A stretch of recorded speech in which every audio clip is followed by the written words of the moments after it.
My name is MILLAN. I am a humanitarian.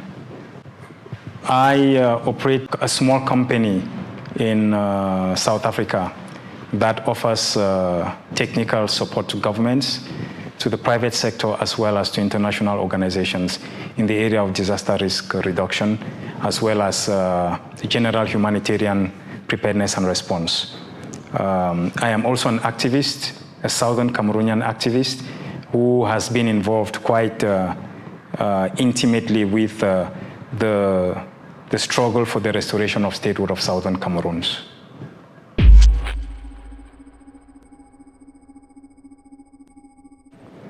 Well, how I learned about the internet shutdown in Southern Cameroons.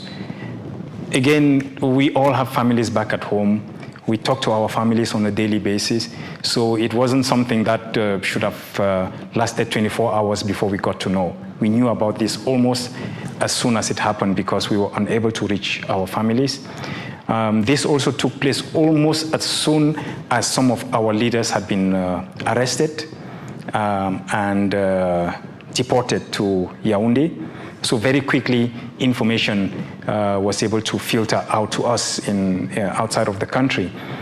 We do know that in the process, this was almost as soon as the likes of Agbobala, Fontem Neba, T. Conrad, Penn Terence, and so on were arrested. And as soon as they got arrested, the internet was also shut down. We were able to get this information very quickly. And as to how it made us feel, of course, we received this information with a lot of trepidation, a lot of worry, because we know what this regime is capable of doing. And there was no doubt in our minds that the internet shutdown was directly linked to the human rights abuses, the crimes against humanity that was being committed by this regime that did not want the rest of the world to see. We did see some footage and some images of students who were being brutalized, being arrested, beaten, transported in police vans. And so it came as no surprise that the shutdown of the internet was directly linked to the human rights abuses that the regime was committing.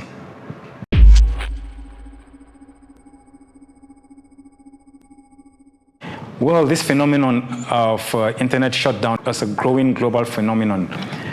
Yes, I do, because the Yaoundé regime is not the only one that has done this. We know that the Togolese government also did this, and we know that a number of other governments, especially within the African continent, have been noted for either shutting down the internet or shutting down complete access to social media, because they see the social media as a means by which the people are able to express themselves, and which happens to be almost out of the control of the regime in place. So yes, I think it's a growing phenomenon.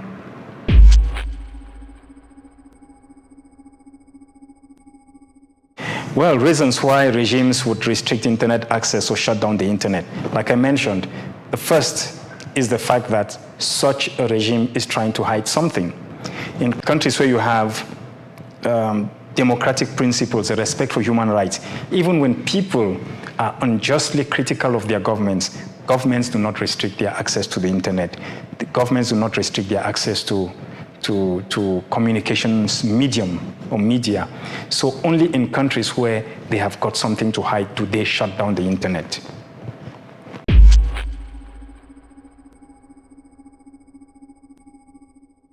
Well, I cannot really think of any country where total shutdown has been the case. Now, question, are other countries noted for total shutdown, like the first time that happened in Southern Cameroons, or partial shutdown like the second time? I can't really think of any country where there's been complete shutdown of access to the internet. In many countries that I know of, it has either been the absence of access to Facebook, the absence of access to WhatsApp or other medium, but never, well, not never, I can't think of any such case where there's been total shutdown like was our case. I can't think of any.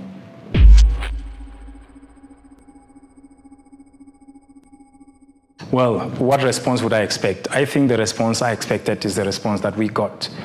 The international community played its role.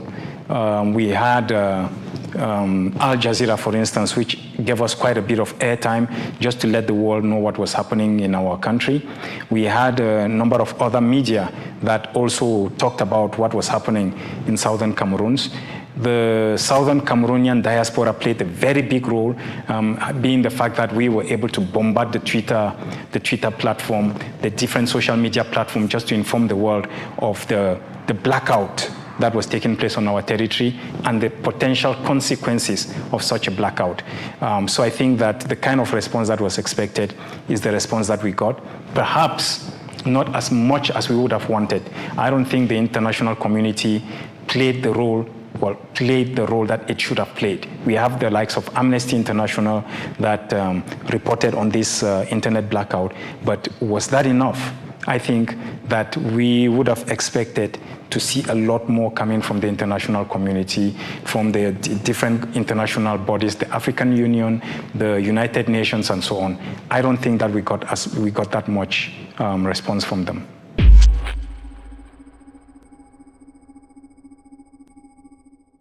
Well, I think everybody suffered. I'll start from the regime in terms of who suffered the most when it came to the internet shutdown.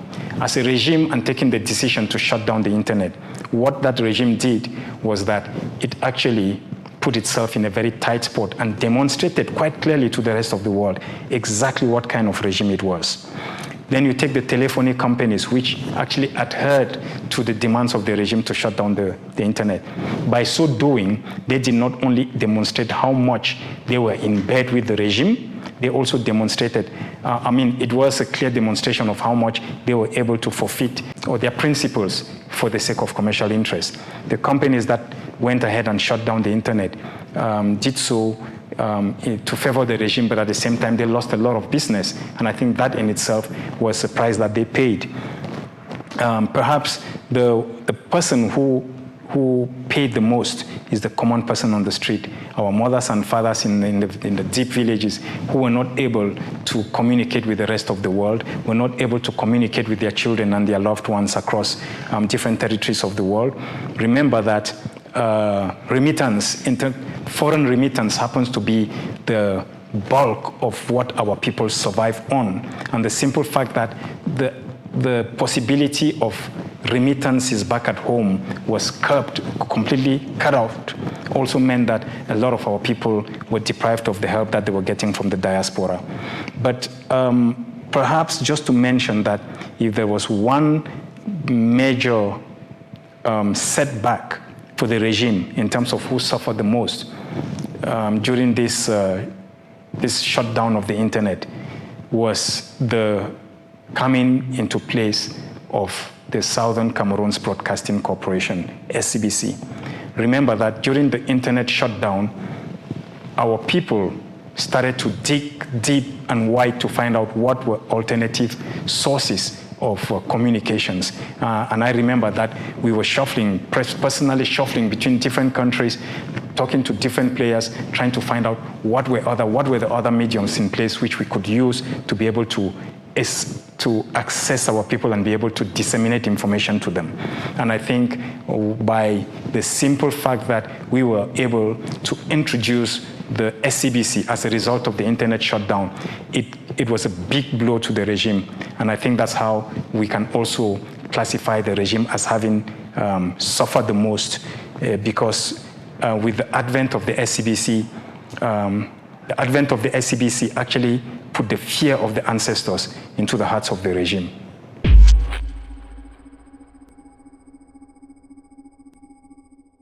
Well, my advice to world leaders who use internet shutdown as a means of repression, I really do not think that dictators would listen to any kind of advice, any kind of good advice, because they are blind to anything and everything that is good.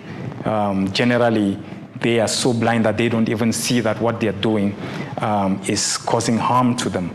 So for me, it's not so much, my focus would not be towards the dictators. My focus would be towards the leaders of the world with goodwill to say it is not enough to think that what the dictators are doing is wrong. by staying silent, you are perpetuating what the dictators are doing. It is not enough. What is expected of leaders is to speak out and to act when we start to see such trends. Because when you don't act, then you end up with the kind of situation that we found or we saw in Rwanda some 25 years ago, or that we saw or that we are presently seeing in southern Cameroons.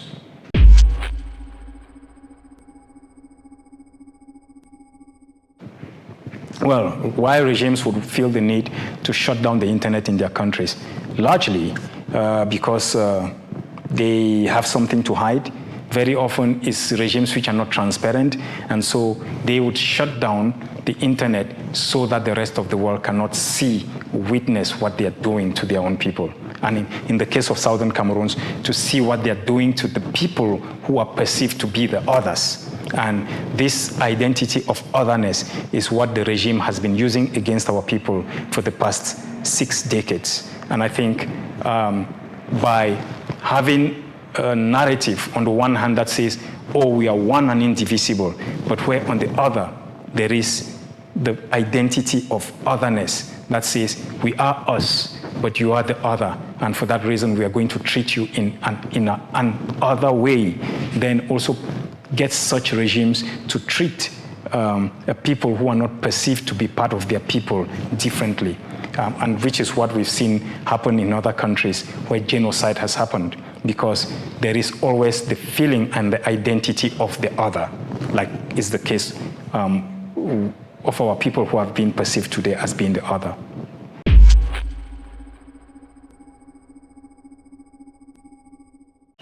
Well, like I mentioned, for every action there is a reaction, and the success of the SCBC as the voice of the people of southern Cameroons comes largely and thanks to the Yaoundé regime.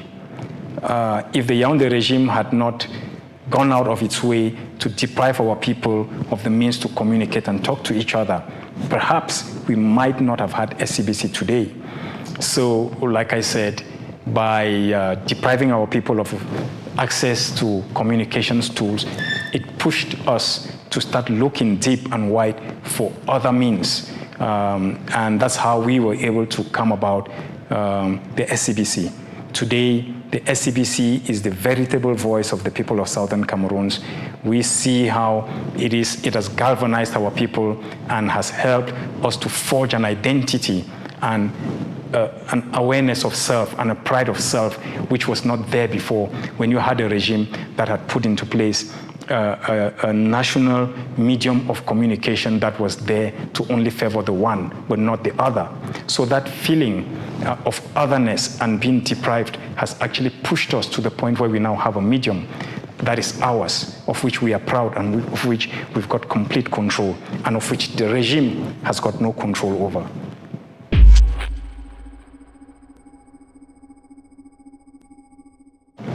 Well, official resolution of the crisis. I think we have clearly expressed what we expect out of this whole imbroglio. Having suffered for 60 years almost, we have come to the conclusion that any kind of relationship with the Yaoundé regime in which we live in harmony is impossible.